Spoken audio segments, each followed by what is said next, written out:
Aloha everybody and welcome to Beachwalks with Rocks. Today is show number 234 and you can find us at beachwalks.tv.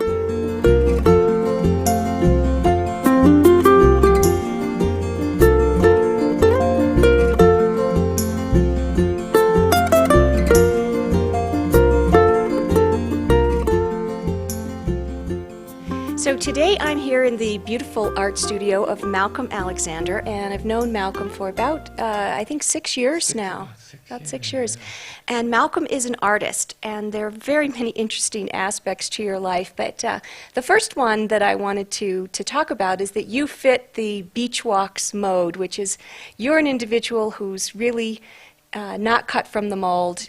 You often have described your life as the phoenix rising. Tell me a little bit about that.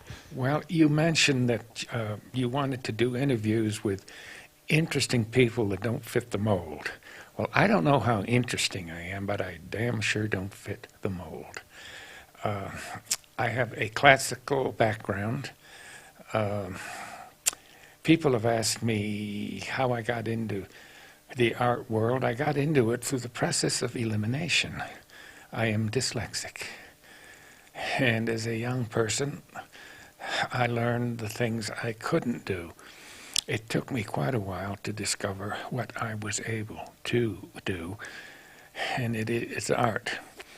I went to a very fine art institute. It's now the Art Center of Design in Pasadena.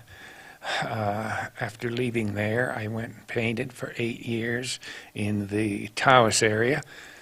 Discovered I'm not a painter. Went to Europe and discovered that I like 3-dimension, the sculpture. About the Phoenix, my life has had a lot of ups and downs. I once heard it said you can judge a man's success by his failures. Mm-hmm. And I've had a lot of those. It was a real struggle as a young man in the world I was raised in and didn't belong. My father was an automotive engineer in the corporate world, and I anything but a corporate man. I had no encouragement when I decided to become an artist. I think my family thought I was a little bit nuts, and I am.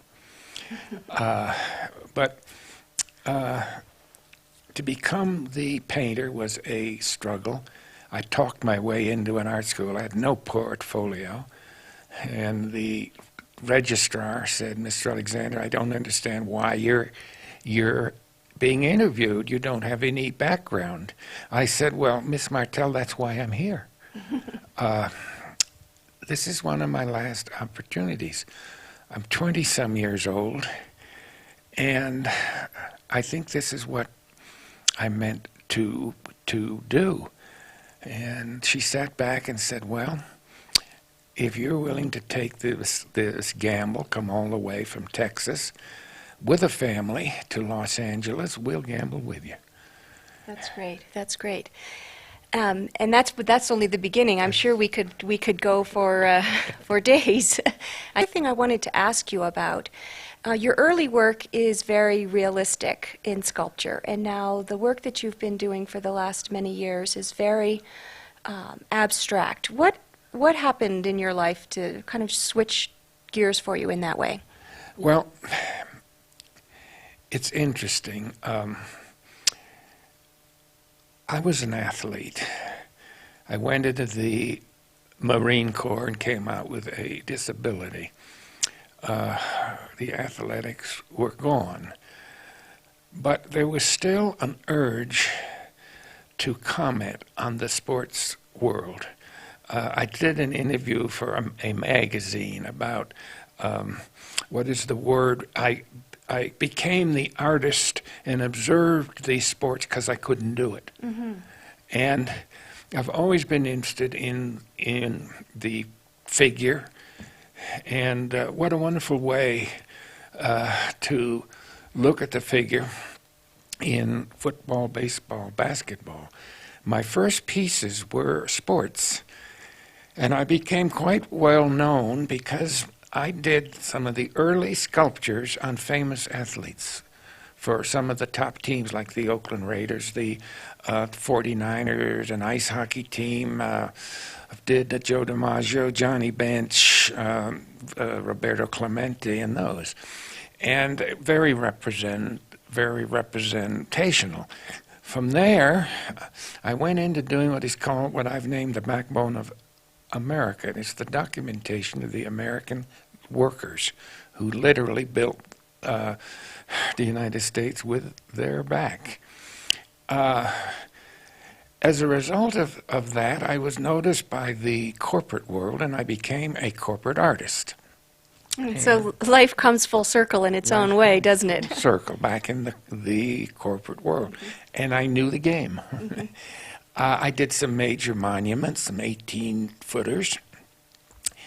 But in about 1984 or 85, I was working on 4 monuments, and I got the urge to experiment with the form. And while I was waiting for some enlargements, etc., I played around with the figure.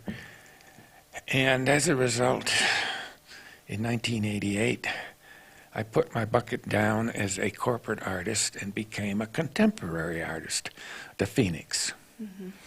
I had no idea how it would be received. I'd been successful in the old work, but it just wasn't there anymore. I remember one evening walking around looking at an 18-foot monument that was to go up to Alaska.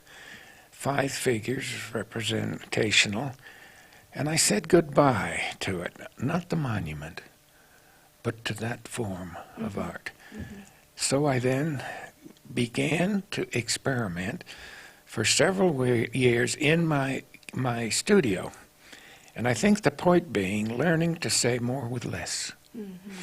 Thackeray once ended a long letter by saying, had I had more time, I would have said less. Yes, yes, indeed. Well, you know, your work has had great success in the last few years. You're having yet another renaissance in your own work. So I'm going to include a few pictures of your work, and thank you very much. And if any of you would like to Skype us, you can do so at Roxanne Darling, or you can give us a call at 949-544-1456. Aloha, everybody. Ahui ho.